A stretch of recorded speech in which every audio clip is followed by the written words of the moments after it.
Once your website is up and running, one of the most crucial things that you need to do is take backups of your website. This will allow you to be able to restore your website in the event that something bad happens. You make a mistake and delete a couple pages, right?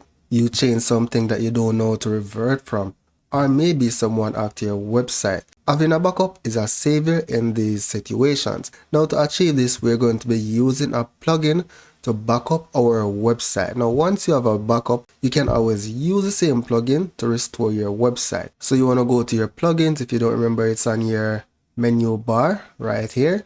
So you're going to select add new plugin, and then in the search plugins you're going to search for WP backups. So we're going to be using the Updraft Plus backup plugin, right? So you're just going to select install to install it, then select activate, press here to start, right? Here, if you just hit backup, your website will be backed up and stored on the same server. But this is not ideal.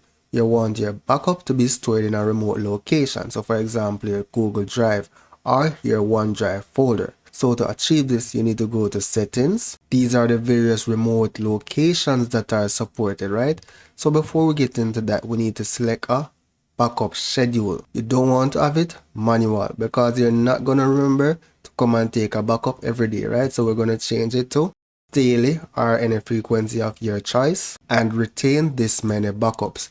So I want to retain at least 30 backups. So basically a month worth of backups. Same thing for database backups.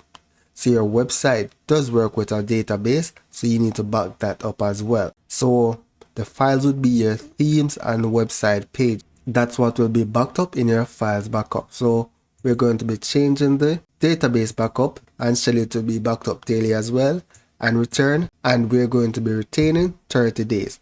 Now the longer the duration, the better it is, but it depends on the storage that you have. So over time you can monitor how much storage your backup takes and then increase the retention period if necessary.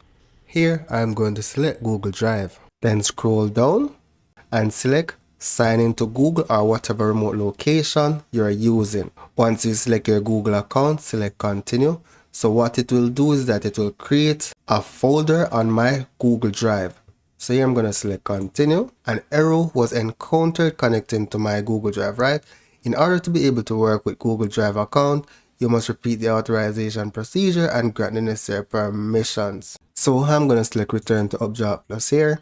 So basically I must repeat the steps again before I can successfully add the remote location. So I'm going to go to settings again. I'm going to select the Google Drive and then select sign in again. So I'm going to select leave. Select the Google account of your choice if you have multiple, and then select continue. Select continue and then select complete setup. So my Google Drive has been successfully linked. So let's go to settings again. Now let's scroll down, and these are the different files and folders that you can include in your backups. So you want to ensure that you check the plugins, themes, and uploads. Now the uploads are like your pictures that you uploaded to your website. So now let's go back and schedule the backups, right?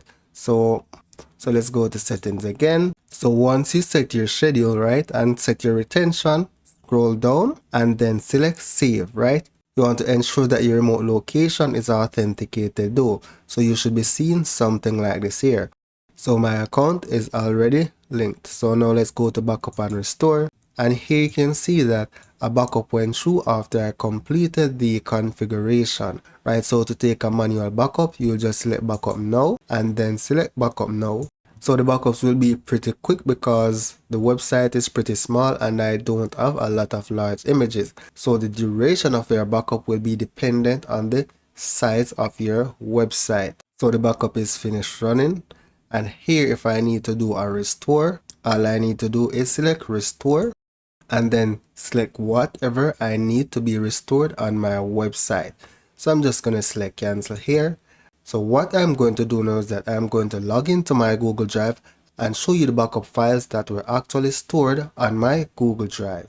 So this is my Google Drive and this is my backups folder, and these were all the backups that were created. So you want to ensure you keep your backups safe at all times. They are very important. These can save your life in a little situation where things happen that you did not plan for.